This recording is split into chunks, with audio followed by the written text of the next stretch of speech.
project, and she will explain it in the lecture. She will talk about how it's so important to have the digital resources besides the exhibition spaces and different print materials. So please welcome her and ask questions, so be interactive, and I think she's open to experiment websites that she's going to present, so welcome her. Thank you, Jofi and Dory and all of the studio for inviting me, and thanks to all of you for your interest in this. If you need me to speak up or speak slower, don't hesitate to make hand motions and let me know. My presentation is about using digital resources for presenting photographic collections and presenting and sharing information about photography online in general. And to begin with, the title that we chose was Mapping Photographs, because we wanted to point to all of the many different things, the many readings of the word mapping. Mapping location, mapping diagrams, networks. The photographs are images, but they're also sources of data and information. And so the title Mapping Photographs refers to sort of some of the many things that you can do to represent photographs online and share them and spread them. Before I get too far into online research, I just want to tell you also a bit about why I'm here and what I've been doing. I came here in September, and I leave in 3 weeks, unfortunately. And my project has been three-part. The Fulbright Fellowship has been a three-part project. The first part, as I saw it, the reason I initially became interested in coming here was to research interwar photography between roughly 1900 and 1950, a sort of expanded view of interwar photography, its predecessors, and what followed it. And the reason I became interested in this was that I saw that a lot of photography historians could talk in depth about French modernism, German modernism, Russian modernism, and they knew that there was a Central European modernism and a Hungarian modernism, but they couldn't really describe to you who the people were and what they were doing and what the work looked like. So for me, I wanted to come and open that up to researchers, to scholars, to audiences anywhere. And I've been interested for a while in how someone in the 21st century could do this, what someone researching now could bring to the field of photographic modernism that is well researched, thoroughly researched. And for me, that meant using online resources to make available archives that have previously been hidden in libraries and inaccessible to international audiences. The third part of my research was also to look at contemporary photography here. And one of my questions was whether or not people were whether or not contemporary photographers were thinking about innovation, technology-driven innovation today in a similar way to how modernist photographers were thinking about technology-driven innovation.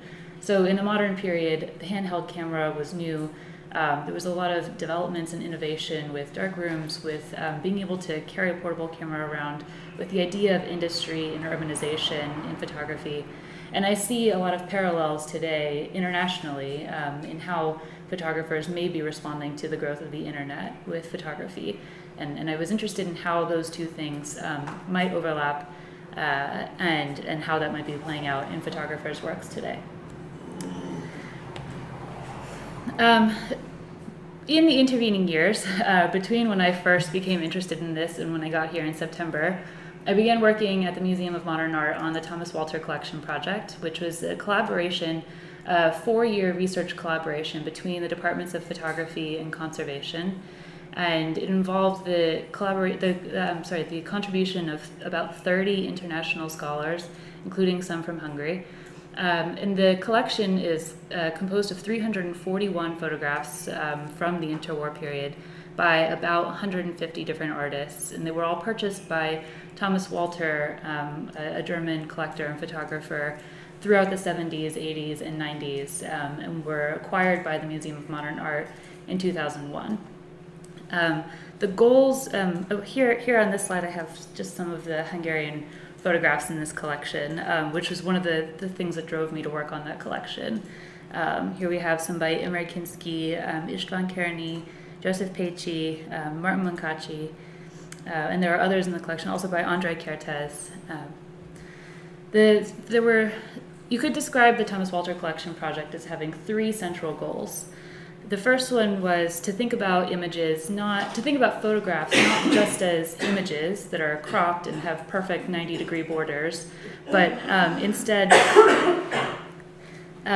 to think about photographs as objects that have sizes, dimensions, materiality, weight, and material markings also that show their past and their history. And so here we see this would be a typical presentation of a photograph online, cropped to just the image alone. But for this project, we digitized images of the entire recto of the object and verso of the object as well, to show how a photographer actually imagined its scale and geometry.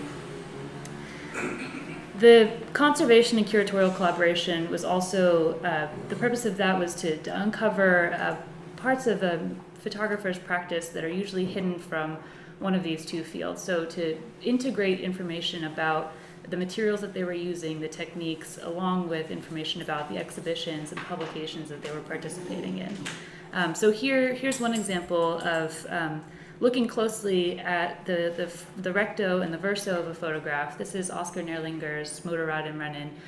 You can see, the curators, the historians, the researchers knew that a photograph of this title by Oscar Nerlinger had been in the Film and Photo exhibition of 1929, which was an important exhibition, groundbreaking of modernist photography.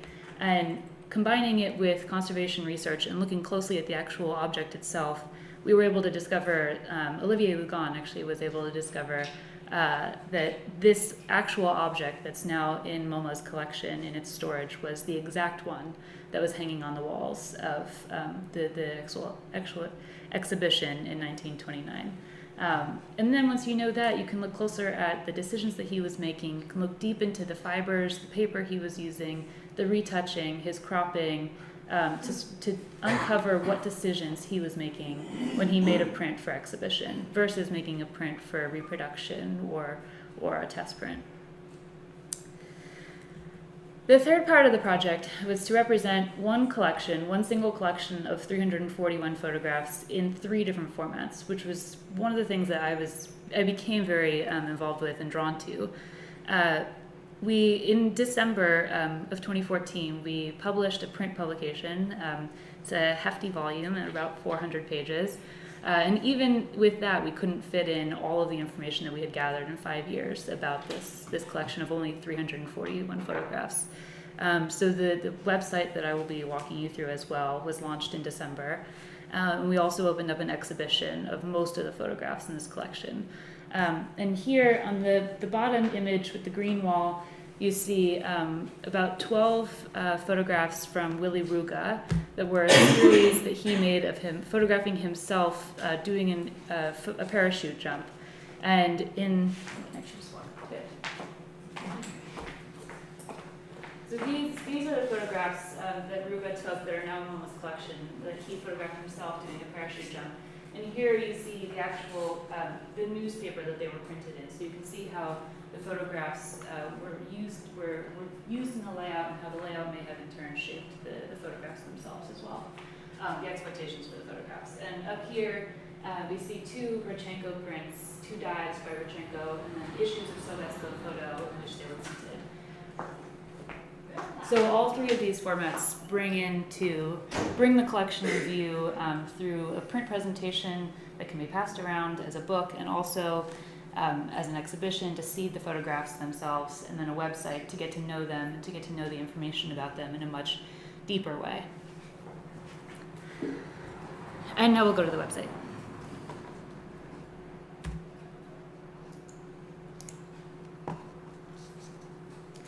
My role in this website was, I began as cataloger, and my title eventually became digital content strategist, which is a title that the museum didn't actually have, and we had to develop it, find something that described this kind of work, which will become more common in museums.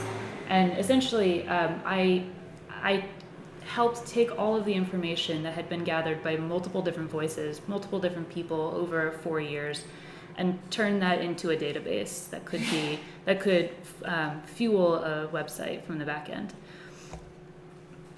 So when a user comes to the website, they first see an option to use 4 visualizations, visualizations of our data that show not the images themselves, but that show aspects of the images, such as where they were taken, where the photographers lived and moved and exhibited, aspects of the photographs, materials and techniques, and network visualization of the exhibitions and publications and cities that these photographers were meeting in. And I'll get into those in detail.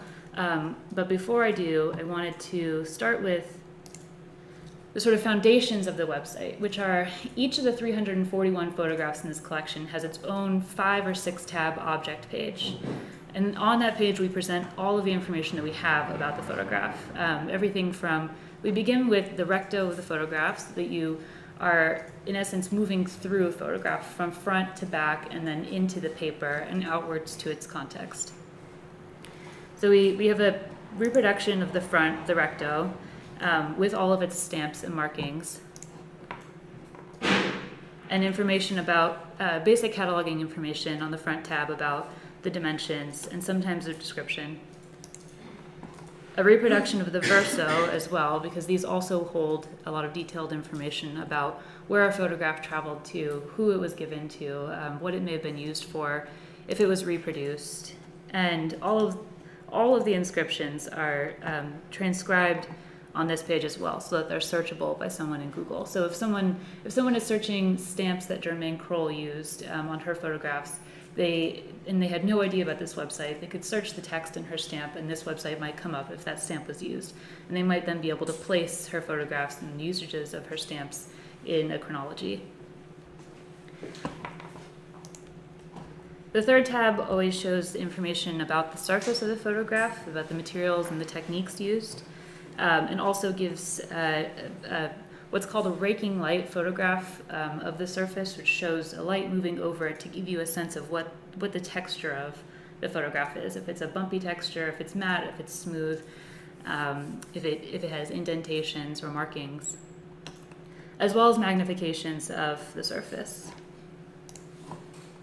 And a paper material tab gives readings of the paper fibers in the paper fibers, which this X-ray fluorescence test is usually used for paintings, but in this case we wanted to use it so that we could build out a reading of a very, very detailed reading of these photographs so that they could be compared with other photographs in other museums' collections. So this is a very quantitative way of looking at what a photograph is actually composed of.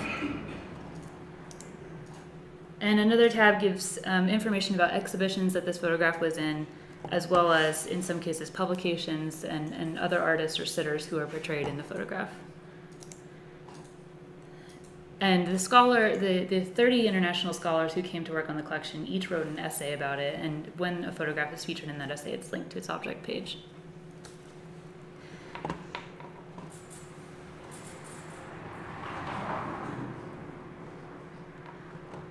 And I also quickly want to point to each one of the materials and the techniques that are used in here are defined in what's called the materials reference, which is an attempt to lay all this out very clearly so that other people can copy the techniques and the methods of analysis that we used. Each of those techniques and methods of analysis is then presented in a visualization called Comparing Photographs, which allows you to, in this case, it pulled up Edward Weston's attic, and it allows you to compare all of the materials and techniques that were used in that photograph and see the other photos in this collection that share those materials and techniques. So, for instance, here, this one was used in the press. It's a pictorialist photograph. It's mounted. There's retouching, and it's developing out paper. So I'll just delete some of these so we can see all of them. And if you were interested in, say, seeing which other photographs in this collection were pictorialist, you could click on that and which other ones were mounted, you could click on that and see the ones that remain in blue. The ones that are highlighted in blue are the ones that share both of the techniques. And the idea here is that there are several dozen different materials and techniques, retouching, the type of paper, the mounting, the cropping, the presentation style, and all of these can be compared qualitatively through this sort of comparison timeline or comparison chronology. Excuse me, Edward Weston was a pictorialist photographer? It goes not by artist, but by the photograph itself. And this photograph, this photograph is very soft. Well, I mean, they're bucket topics. They're bucket topics, and so they give you a way to compare a photograph. And actually, this one, in a lot of ways, it does really fit with a lot of the characteristics of a pictorialist photograph. It's a very thick, heavy paper. It's a very soft focus. It's very. I can actually pull it up for you, larger. No way. After 22, you didn't make any pictorialist. As far as I know. But anyway, okay. It's 21. See? Better. But the other ones, you're right, the other ones in the collection are definitely more modernist by him in this collection.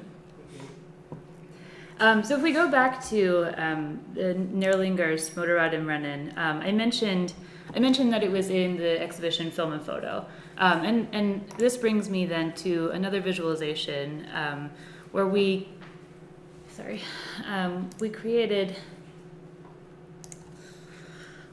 what I'll term here, just for use of discussing it with not so many words, but I'll term a matrix of network connections. And these are around this circle.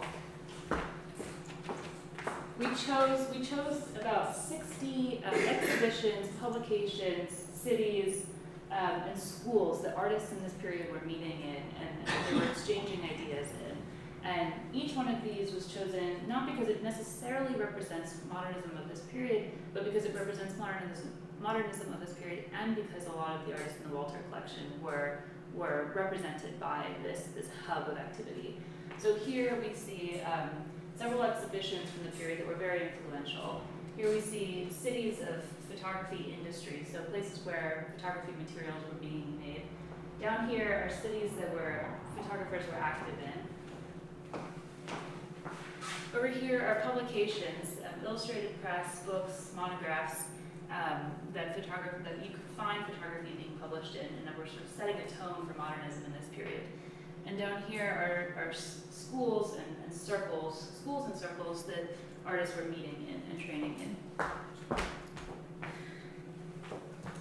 And when you move around the circle, for instance, with the exhibition Film and Photo, we chose this one because almost 40 of the 150 Walter artists were represented in this exhibition, which is a huge, huge number. And if you move around it, you can see what other publications, schools, or cities the artists who were in this were also showing in. And so actually some surprises come out of it too, of people that you might not have known were so much involved or so closely involved with modernism. Sometimes have more connections around the circle than you anticipated. And of course, they're the ones who are very much expected. Like Man Ray has many connections around the circle. Moholy-Nagy has, I think, the most connections around the circle. Who else? Rodchenko also has a lot. And so once you've selected one of these or selected an artist to see what their connections are, you can also move around the circle to see if you're interested. For instance, I'll start again with Film and Photo. If you want to see who is participating in Film and Photo and who also may have been at the Bauhaus, you can click to see the artists that were in both of those, and who may be from Mexico City. No, that's not going to yield anything. Who may be from Berlin was in Film and Photo and at the Bauhaus, and who was active in Berlin and was at the Bauhaus and was in Film and Photo. And so moving around, you can see where these things overlap and where artists were actually meeting and exchanging ideas.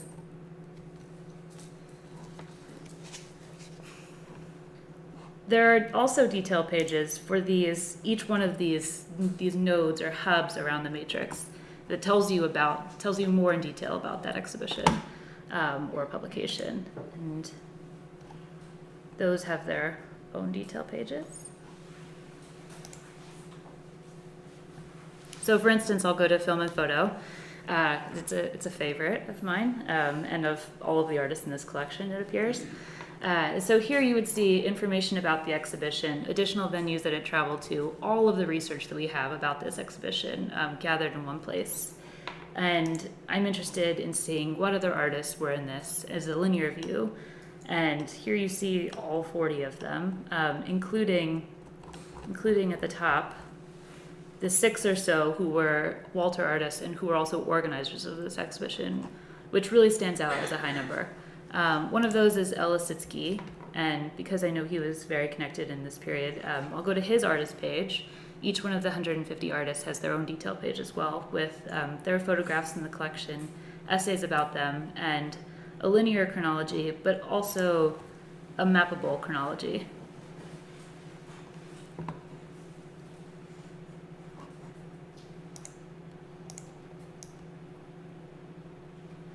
So this is Elisitsky's a sort of condensed biography of him that's then plotted and put on a timeline. And we focused on the period of 1900 to 1950, including births before then and deaths after that point. And this was actually, making these artist chronologies was one of the tasks that took the longest for me. It was one of my primary tasks at MoMA, and it took about a month and a half just to enter them into a database, a month and a half of full-time work just to enter them into the database. And to give you a sense of sort of what some of the challenges or steps are in creating something like this, all of these individual events, such as Moholy-Nagy moves to Berlin and meets Schwitter's Hausmann, Lisitsky and others sent by the state to Germany.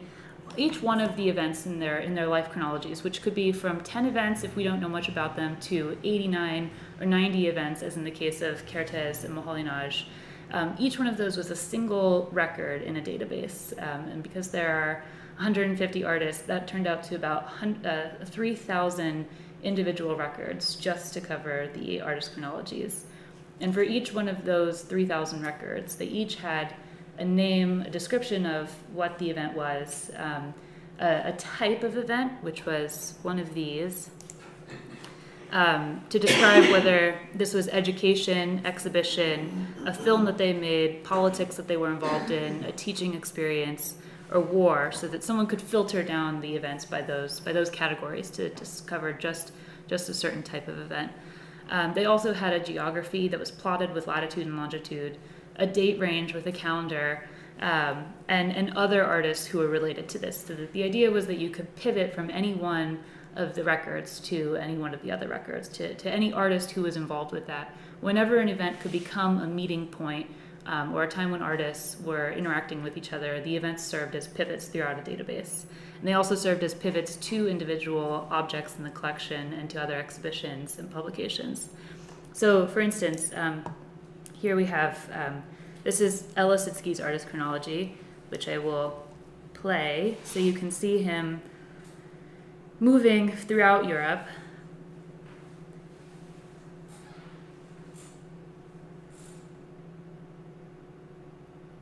Does the size of the dot correspond to the amount of time? It corresponds to the amount of events that took place in that city. So, of course, for Lisitsky, Moscow is large and Berlin is large. And I know that, as we saw in some of those events in Berlin, Lisitsky met Moholy-Nagy. So if you're interested in seeing the overlaps between one artist and another, you could add a second artist.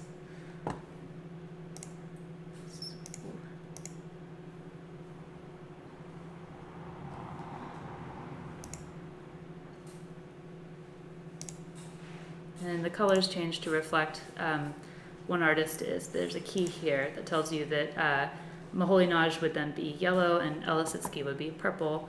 And you could once again animate to see their lives over time.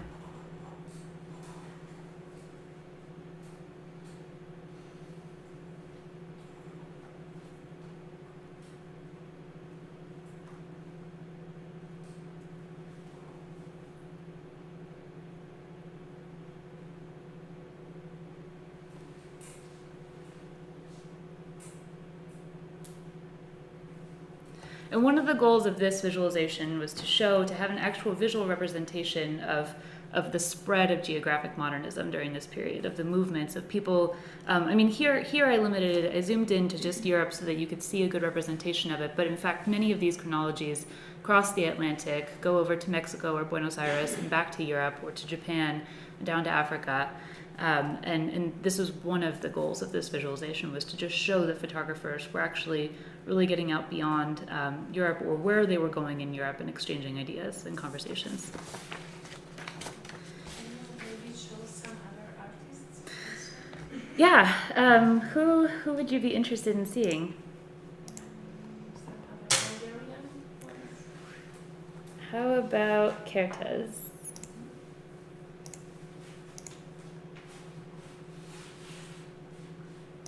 He went to New York, so we'll zoom out.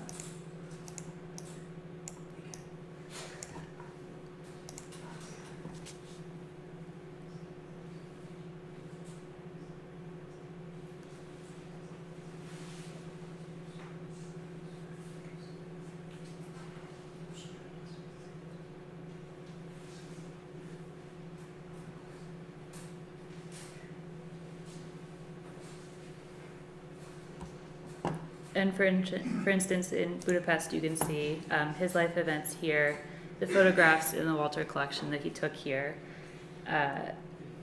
when he was involved in exhibitions or in assignments. And let's see.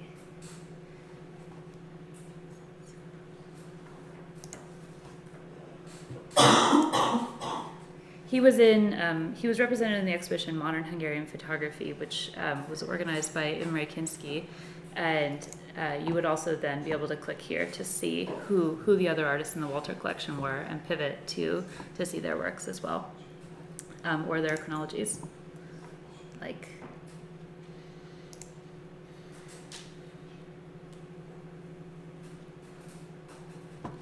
Martin Mankaci's.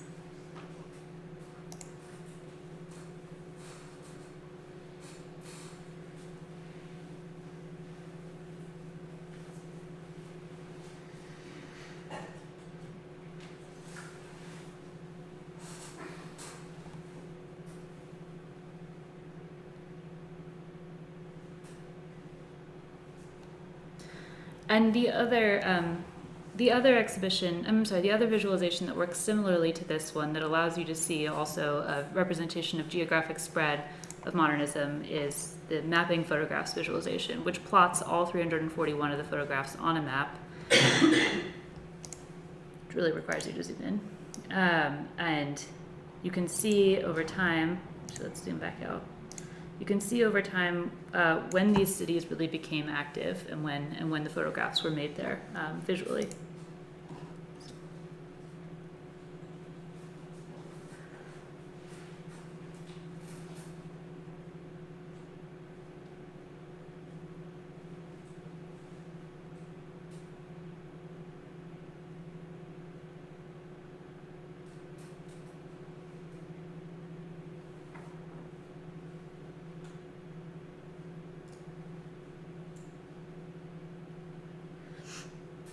I'm sorry. Also, I just realized that some of the colors are kind of washed out on this projection, but on a browser they are more clearly visible. So we, to give you also just some background about working on this website, we worked with a third-party group called Second Story, and they are an interactive studio based in Portland, Oregon. They were excellent to work with, and that's actually one of the important things that came out of this collaboration, was that it was not only between curatorial and conservation, but also between curatorial, conservation, third-party developer, in-house developers, in-house editorial board and editorial assistants, and actually many people throughout the museum weighed in on this kind of project. I'd say probably at least 100 people were involved in the end, if not more. And most of the website is powered by 2 or 3 databases. And as I said, the entire project took about 4 years. It was a 4-year-long research project, but the website itself was in progress for about 1.5 years. And one of the challenges that we came up against at the end was just in how you sort of create a structure for making an online publication versus a print publication. So oftentimes there's a very set schedule. Everyone is very well prepared to make a print catalog, and they know the steps and the timeline for that sort of project. And the same goes for exhibitions. But an online publication is a very new field for most curators and conservators. And so there were many steps that we didn't anticipate, or we couldn't have anticipated the right amount of time for in the beginning. Like, for instance, budgeting more time for editing text and for revising text and for having review sessions, beta review, which is not something that you have in a print publication or in an exhibition. So there were a lot of new steps and procedures that we had to learn as we were going along. And so I think that's one of not only the challenges but also opportunities for people working in digital publications in the future is how we can perfect this or improve this, and what and where we can perhaps even add in new steps to make this a smoother procedure. And there's one other project I wanted to show you to highlight something about digital resources, which is that here in the Thomas Walter Collection Project, we had a sort of two-part goal with this website, which was, in one, to present a lot of information, a lot of in-depth information, clearly and legibly, but also to present it in a way that allows you to visualize patterns and trends over time, in space, and in network communications or network visualizations. And a website that I looked at closely while we were making this, and people who were really wonderful in talking with us and meeting with us, was, in a way, the group of researchers who made Yale's Photogrammer project, which was also, once again, a huge team of people who came together with various skills and expertise. There was a statistician, a geographer, several historians, photography historians, and digital librarians as well, who came together to make what is essentially a plotted map of all of the several 100,000 photographs in the American FSA collection, which the FSA was the Farm Security Administration. It was sponsored by the American government during the Great Depression of the 1930s to give photographers work opportunities to go out and photograph what America looked like during the Depression. It was supposed to be comprehensive and show a picture, capture a record of this challenging period for America. And an American Studies student at Yale, a PhD student, wanted to know if photographers were really going out to as many different kinds of places that they could, or whether they were sticking with certain prescribed routes and highways and easy access paths. So for a long time, the Library of Congress has had the entire FSA archive digitized on their website, but it was all in individual pages, and so you couldn't compare across photographs. So the team worked with the Library of Congress to download all of the metadata of the FSA archive and plot it. They had to clean up the data quite a bit, which is where statisticians and geographers came in, and then they plotted it on a map and color-coded it by photographer. So you can in fact see very clear patterns in some cases of where photographers were going. So here in the blue, it looks like Jack Delano was traveling probably on one of the major highways right across America. You also see photographers sort of moving down the East Coast here, or sort of moving around the center of the U.S. And once they had them all plotted to answer their questions about routes and highways, they were able to then overlay it with a 1937 highway map too, to see very detailed whether photographers were moving along certain lines or varying and going into other kinds of areas. And if there's an area in particular that anyone's interested in, New York, because I'm interested in New York, we'll go to that area. Of course, New York is well covered because there's a huge population density there.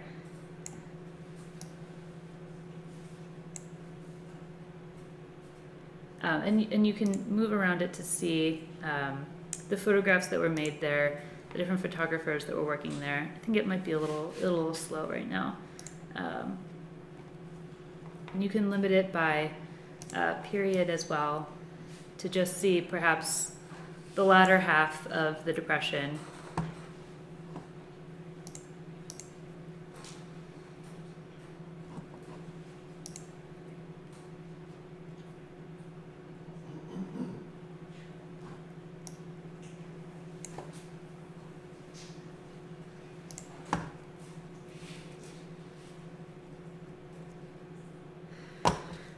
So I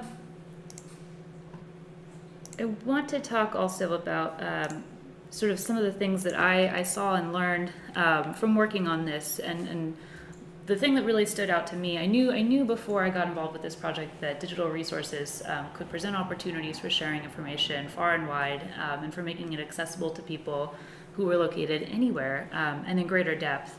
But I think working on this project also showed me a few other advantages, or made very clear and very apparent to me a few other advantages of digital resources that I think are useful to summarize, which are that they offer a lot of flexibility for presenting information. So a traditional book or an exhibition would have to present information in a very linear way, that there's an essay or there's a biography that's printed on pages, and one page must follow another. But in a website like this, people can use their own input, can use their own research inquiries or curiosity to pursue a path through the data. So you can recombine things and find new results. And that was, in fact, one of the main goals of this website, was to allow people to not only present our research, but to allow people to bring their own queries to this and hopefully learn new things and tell us new things about this body of data and about modernism.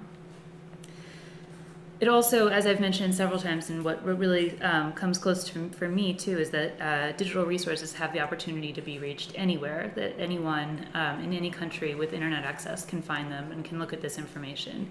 Whereas when I was starting to research Hungarian photography in New York, I was often frustrated by the fact that a lot of the books that I needed were here.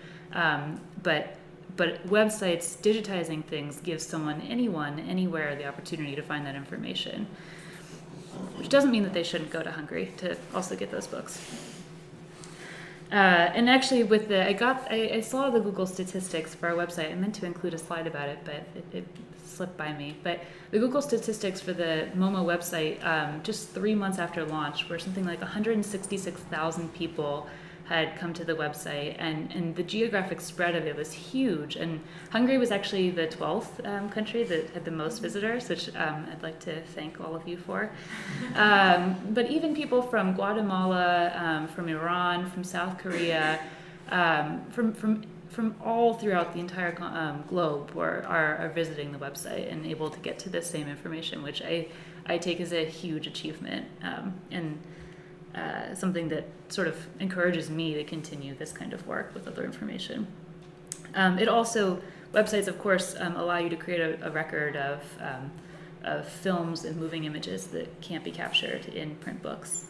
They're also searchable, and so, as I said, everything that I put on this website, I very earnestly tried to make sure that it was something that could be searched, that could be found, that had the proper punctuation and spelling, so that someone who knew nothing about this website or the existence of these photographs could stumble on it by searching some keyword or topic. It's also updatable, and so when people put in their search inquiries and find new things or can fix information that we've published on here, we can then update our information too. And of course, there are far fewer space limitations on the web than in print or an exhibition. So as I said, the book that we published was about 400 pages, and that still wasn't enough to fit in 4 years of research. And we didn't have to scrap any of that research because we could present it online too. And thinking ahead to the future, and something that I'd like us to open up to a conversation about soon, is just how we can plan for these digital humanities and digital resources in our institutional structures and in our own work. And I stumbled upon this a few months ago. The Cambridge Center for Digital Knowledge defines 3 phases of digital humanities. And the first phase is beginning to digitize analog materials and putting those online. And I know that a lot of institutions are at that stage now, and it's an excellent step. And I think as we begin digitizing things, it's helpful for us to think about what comes next, what the next steps are, and how we can best digitize things and best prepare for those next steps, so that at each turn we don't have to backtrack and wish that we had collected more data or made bigger images. And so, the website describes that the second and third phase. The second phase promotes new working methods, and the third phase promotes new forms of understanding. And in fact, one of the questions that I have for you and that I want to throw out is how how can we encourage audiences to use digital resources? Because we can put a lot of money and time and manpower into making these, but how can we actually, a lot of people still consider book records or exhibitions as the authoritative sources and won't necessarily consider a website as authoritative. So how do we begin encouraging people to use these? How do we make them a more legitimate source for research? How do we train people to even know how to use these and not be sort of overwhelmed by options or by breadth and depth of websites, which I admit still happens to me when I stumble upon some of these archival websites or websites about archives and collections that present a huge amount of information. And these are some of the questions that I'd like for us to turn back to, but actually I'll skip this slide right now and go back to it at the end, because I quickly wanted to just also segue briefly into bringing this back to something that I now think about, which is the MoMA website is complete, and I've spent my last 4 or 5 months here researching, meeting with artists, meeting with contemporary photographers and artists, and talking with them about their practices. And one of the threads that I've pursued in my research is, as I mentioned in the beginning, how photographers may be influenced by the internet today, or how the internet is influencing the reception and circulation of art today. And I'll just present. I've met with so many artists, and I wish that's a whole different presentation to go into all of those wonderful interviews. But I'll just present 2 artists today that I think sort of encapsulate some of my ideas about the internet and photography and contemporary art. And one of those is Peter Puklus, who I've been able to meet with a few times. And I found this. I found something he was doing here really interesting. Which is that here he has just one image. It's called the Statue of a Left-Handed Soldier. And this was presented at an exhibition in Bratislava. It's actually a detail from this, which was the installation. But essentially, the picture is printed in a book of his. It's also shown online as just an image alone. And then on a different part of his website, he shows it as a GIF. So it's multiple images together in an animation.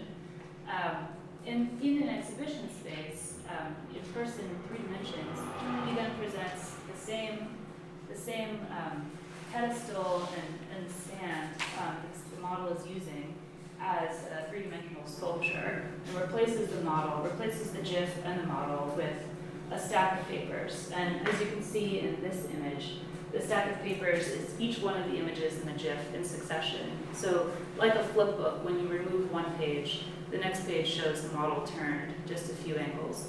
And so what I found particularly interesting, and why I'm bringing this up now, is that one of the things that I've come across, and one of the things that I think is really interesting, is that the internet can make us think differently about the formats and media of photography. That oftentimes we think about a digital image as the same as a print photograph, that's the same work. But perhaps works like this show us that, in fact, one single image can be both a printed image in a book or a printed image on a wall. It can also be a GIF. It can also be a sculptural installation. And I think it raises questions about whether or not these images are the same photograph or whether they're different works. Another artist that I know you all are familiar with is Akos Sigan. And of course, these 2 works from his Darwin Online series are, I think, maybe a little bit more, of course, obviously related to the internet, because he found, if you're not familiar with this series, he found these, he was browsing the Darwin collections, reading them, and he discovered that these empty pages had this sort of expressiveness and potential to show something. And so he downloaded each one of the empty pages from the Darwin books, and then the grids represent all of the empty pages from one book. So if a book had 18 empty pages, then the grid is 18 images, 6 by 3. And if it had more, then the grid is larger. And I asked him about why it was necessary for him to download the images online rather than photographing the books himself. So once he had discovered that these empty pages had an expressiveness and a potential, why didn't he then take a picture of the books, and why did he download the images instead? And he said that for him, he never would have seen this potential had it not been for the sort of cognitive dissonance, the difference between stumbling on a book page online that struck him as object trouvé, or a found object in the surrealist sense of something so out of its context that he was able to see a different potential for it than he would have if he was looking at a paper book in his hands. And I found that really interesting too. I wonder, it makes me think about what kinds of things the internet will make available or visible to us that are not as visible in print. And so that's a sort of future thread for my own research. But that then brings it back to, I think all of these things are sort of related with this push, this impetus, my encouragement to all of us to be creating digital resources, to sort of explore this other world that digital resources offer to us, to not replace books and exhibitions, but to merely add on another format for sharing and for researching and for communicating.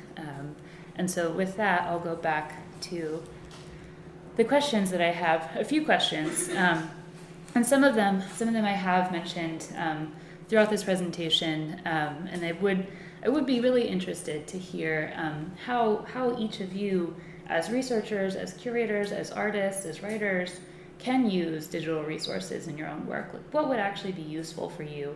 What format do you imagine sharing information in and finding information in?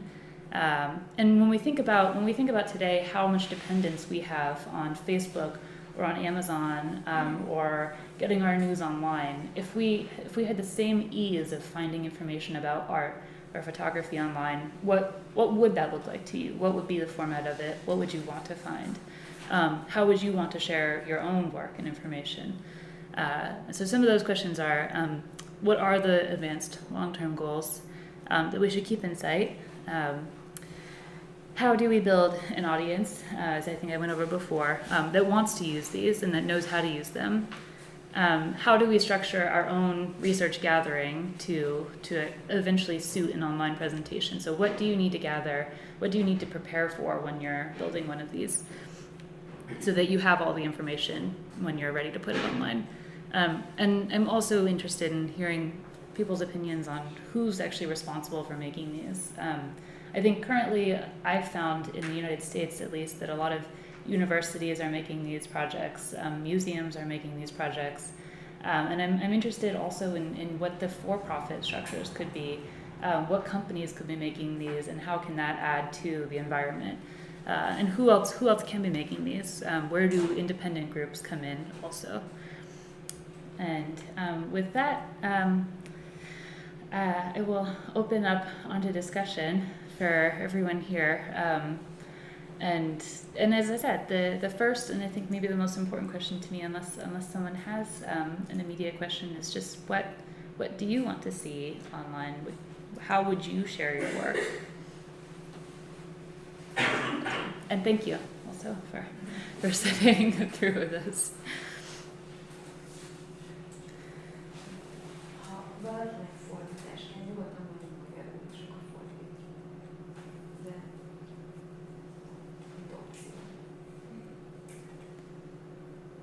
So I managed digital resources at a contemporary museum in the States for a couple of years, and something that I found interesting was that there was no real clearinghouse of all the resources that everyone is producing that was easily searchable. And I think a lot of that has to do with time, that people will begin to share their resources, or, I mean, YouTube works for some things, but there's a lot of control issues about kind of putting things out there, and of course all the privacy that goes along with YouTube as well. But I found it interesting that a few sites have tried, I think Art Babel among them, but one hasn't emerged. And so it really is a piecemeal process of finding what's out there and asking to use it. And I'm interested to see where that goes in the next couple of years. I would love for a database to emerge, but I think it would take massive cooperation and a little relaxing, and also assurance that it's all for the right reasons, but Mm-hmm. I really think it's a matter of time, but also of having a lot of these conversations too. You know, a year or two ago, eFlux proposed having the .art domain and being the ones to manage .art, which would be, I guess, a first step to making a clearinghouse. And I understand what you mean. I mean, some of the things that you hinted at, like sort of trust and protection and privacy and cooperation that would have to be involved with getting people to actually, with making it something that enough people were involved with to make it a useful resource. It's such a difficult hurdle. I mean, as many of you are probably aware, putting resources online requires huge efforts and teamwork and cooperation from third parties to get copyright permission and to reproduction permission. And so we had a full team of people working to get reproduction permission just for the 341 photographs in this collection, and for then the other collateral images that were featured on this website as well. So it came out to multiple hundreds of photographs for us that we were asking for permission for. But it's definitely a hurdle, and I know that some museums now are moving to a format that they will put all of their high-res images online. Like I think LACMA did this, and the Metropolitan Museum is also doing this. They'll put as many high-res images online as they can, and they put the responsibility for seeking permission on the user who downloads it. So, yeah, I'm also interested to see how like what formats can emerge that can allow us to sort of move information more freely without running into those copyright protections.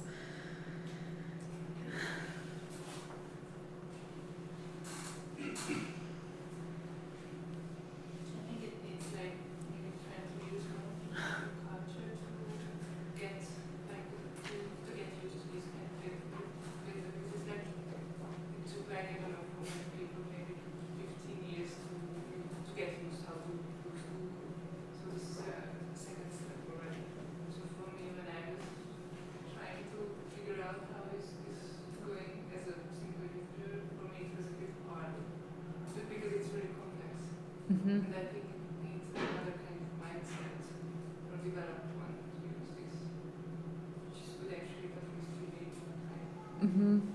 It's funny though. I mean, people are really dependent on Google now, and we all like learn how to use Facebook, and now everyone knows how to navigate these platforms, and they are like an essential part of how you communicate with people or find information.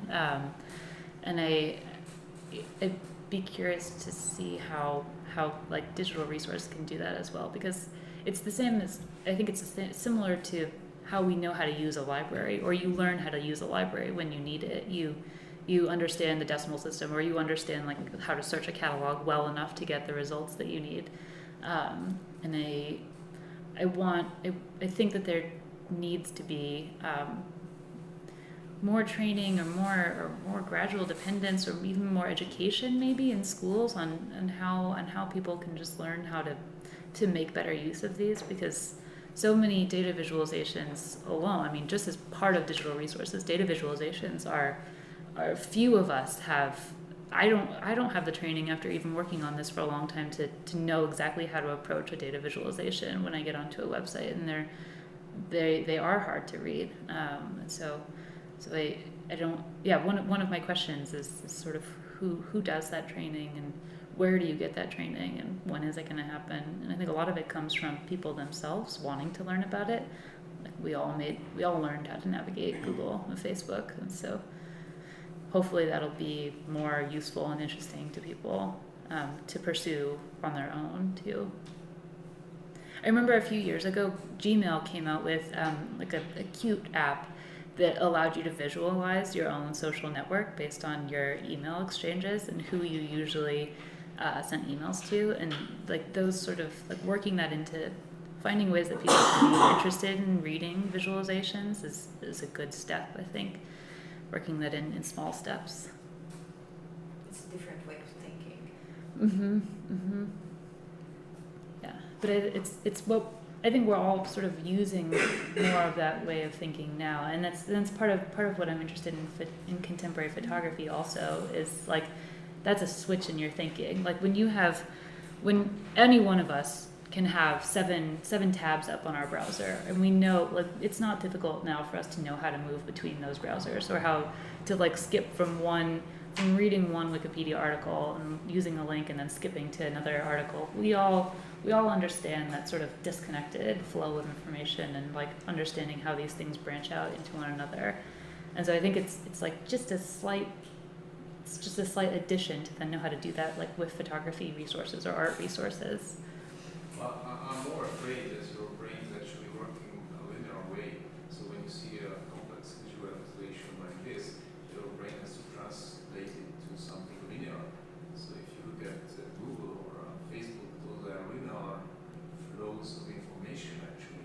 That's why people like to use it. It's like easy to use because it's linear.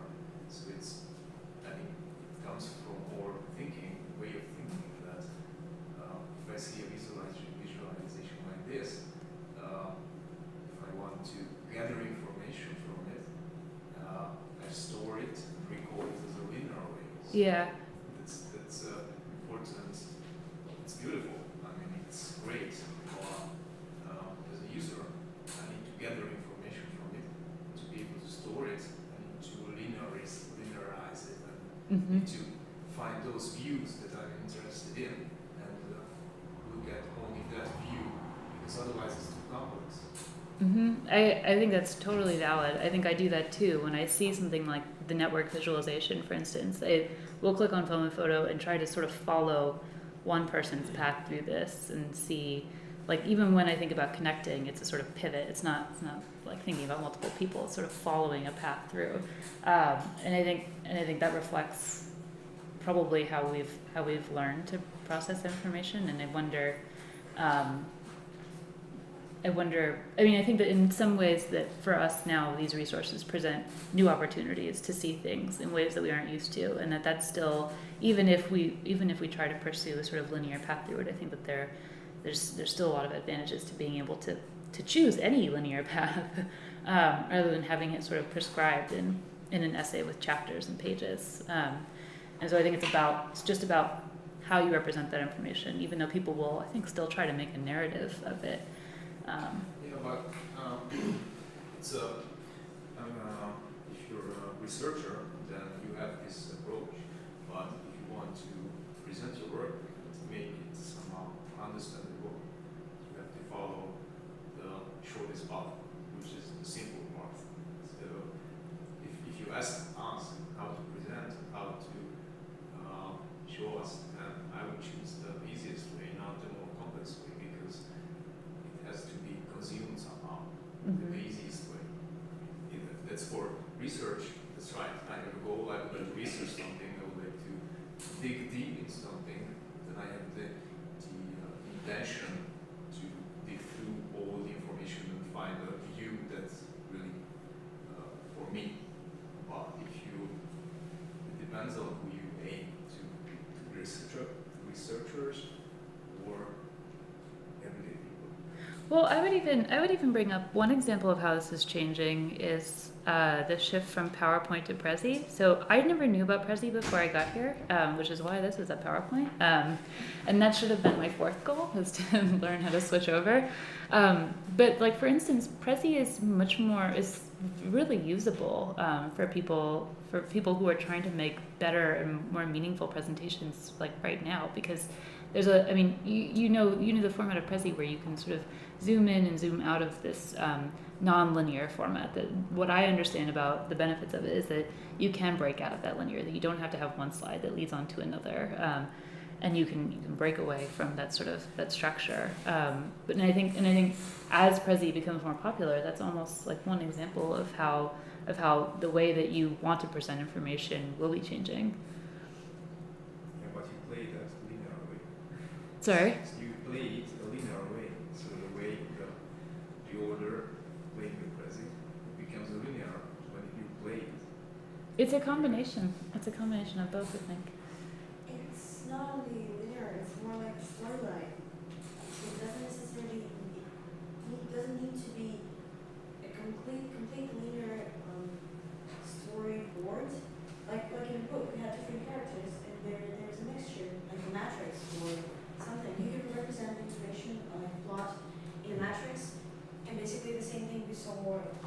when we have two artists and they're connected, and this sort of full picture, like how to view. So it still can be linear. It's just how you try to understand this, like a complete story, how they interacted together to bring their lives. So it's still the same one line of the story. It's just you try to connect them all in one sentence, and then make another one. And I think it's still how people make sense of information too. I mean, the way that you, like when you're presented with a data visualization and it's just hundreds or thousands of points scattered, I think the way that you intuitively know how to make sense of that is by trying to follow like a narrative through it. And so it's funny when I think about it. A lot of digital resources, a lot of the conversation, the discourse about presenting data is about storytelling, is about like finding a narrative through that. And even second story, I mean, the second story is, they're on the second story of the building, they're on the second floor, but it's also playing on this like storytelling and making sense of data. And so it's definitely there. And I don't think it goes away either. And I think actually when I started researching for this, when I started researching like formats of website and how this website would be usable to someone, how you would not just put up a scattering of data, but actually make it something that's legible. I remember running into a lot of theory and discourse about like the similarities between movie montage, between film montage, and how you present a website as well. And the film montage is like both this broken narrative, but it's, you know, it goes in a from start to end. It has a sort of linearity as well too. But So if you watch a film, there's a stream that you follow. So I can imagine this visualization with an extra guide that tells me that, oh, look at those two people, their lives, play it, and this is important because, and you can recognize something through this. But if I don't get any stream to help me, what is important and why, what should I look for, that I might feel a bit lost in this situation of so many choices. And if I get some receipt like this that point to this and that and calls my attention to specific things that I might feel that doesn't help, because otherwise it might be too much. yeah, I And completely agree. What you said, what you called, helped me to recognize things that I would not otherwise on my own. Yeah, and that's actually kind of what my question about how you educate people to use these like hints at is how, like I'm an individual that can go around and talk to people and walk them through using the website, but it's definitely still an open question of how you educate people everywhere to just intuitively know how to use these.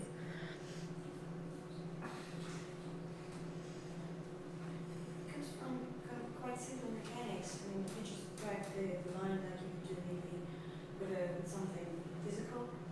But I think that it comes together with the comprehensive understanding of technology itself. So like you said, we found out how to use Google and how to use digital cameras and everything. So it just takes a little bit of time. I don't think that it would take like 15 years because the pace is just increasing. So maybe like 5 or something. And again, the technology is not the same. It's developing itself every minute, and maybe the next step would be the augmented reality of that pace. In my last presentation, someone asked me, said, okay, but you have to admit that you still can't smell things online. And I said, that's what people are going to be researching in 5 years is like how you can recreate the smell too. Like, sure, I can show you the recto inverse of a photograph, but you really can't smell it. Maybe you can in 5 years. So that'll be the other thing that they're finding how to do. But why would you buy a photograph if this happens that you can smell it online? Why would you buy it? Oh, I think ownership will never lose its appeal.